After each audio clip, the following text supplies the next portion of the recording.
Its unknown world. ১০০টি লাল পিঁপড়াকে যদি ১০০টি কালো পিঁপড়ার সাথে একটি বয়ামে বন্দি করে রাখা হয় তবে কি হবে বলতে পারবেন? হ্যাঁ, কিছুই হবে না। আপনারা নিশ্চয়ই ভাবছেন কিছুই হবে না। হ্যাঁ, ভাবাটাই স্বাভাবিক। কারণ ১০০টি লাল পিঁপড়া আর ১০০টি কালো পিঁপড়া একসাথে থাকলে কিছুই হবে না, কিন্তু বিপত্তি ঘটতে পারে। কিভাবে ভাবছেন তো?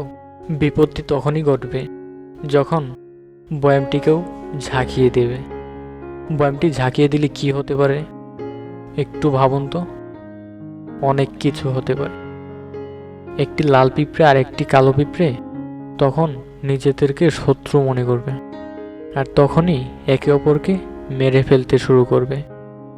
লাল পিঁপড়ারা ধারণা করবে কালো পিঁপড়াগুলো তাদের শত্রু, এবং কালো পিঁপড়াগুলো মনে করতে শুরু করবে লাল পিঁপড়া তাদের শত্রু। অথচ প্রকৃত শত্রু হচ্ছে বয়ামটিকে যে ঝাঁকিয়ে দিয়েছিল সে। মানব সমাজে ঠিক এমনই ঘটে। পরস্পরকে মারতে ছুটার আগে আমাদের অন্তত একবার ভেবে দেখা উচিত আসলে বয়ামটি ঝাঁকাচ্ছে কে। না বুঝে নিজেদের মধ্যে ঝামেলা না করাই ভালো। ধন্যবাদ সবাইকে।